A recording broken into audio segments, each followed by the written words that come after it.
Vous pensez que les électeurs de chaque État votent directement pour élire un candidat à la présidentielle? Eh bien non, ce serait trop simple. Les Américains votent lors des élections primaires pour élire des délégués qui sont des représentants de chaque candidat. Ça, c'est la première étape. Comment calcule-t-on le nombre de délégués? Tout d'abord, il faut savoir que le nombre de délégués change en fonction des partis et des États.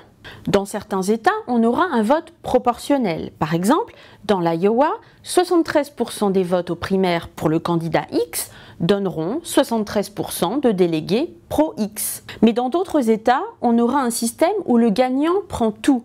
The winner takes it all.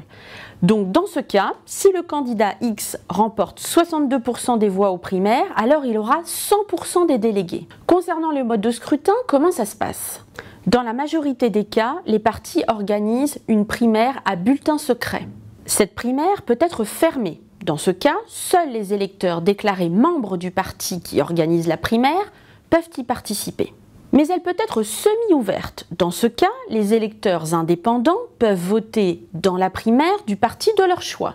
Enfin, elle peut être complètement ouverte. Dans ce cas, même un républicain peut aller voter dans la primaire démocrate.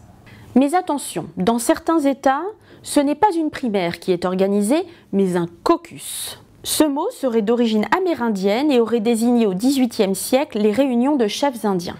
Un caucus est une assemblée. Tout le monde se réunit dans une pièce, le salon d'une maison, une école, une église ou encore un gymnase, pour discuter ensemble. L'objectif étant de convaincre son voisin de voter pour le candidat que l'on soutient. Après le vote, on compte le nombre de voix obtenues à main levée et chaque circonscription rapporte le compte au parti de l'État. Ces assemblées élisent les délégués de la circonscription qui se réunissent pour élire les délégués du comté qui se réunissent pour élire les délégués de l'État qui participeront à la Convention nationale. Lors de la Convention nationale s'ajoutent d'autres délégués, dont on vient de parler, des super délégués appelés délégués automatiques, qui ne passent pas par la case primaire parce qu'ils sont des cadres du parti ou qu'ils sont des élus. Ces délégués automatiques votent pour qui ils veulent. Et en cas de quasi-égalité, leur vote constitue un vote clé. Ensuite, dans une deuxième étape, appelée Convention nationale, ces délégués s'engagent à voter pour le candidat choisi par les électeurs. Jusqu'ici, vous avez tout compris? Tant mieux, parce que c'est encore un petit peu plus compliqué que ça.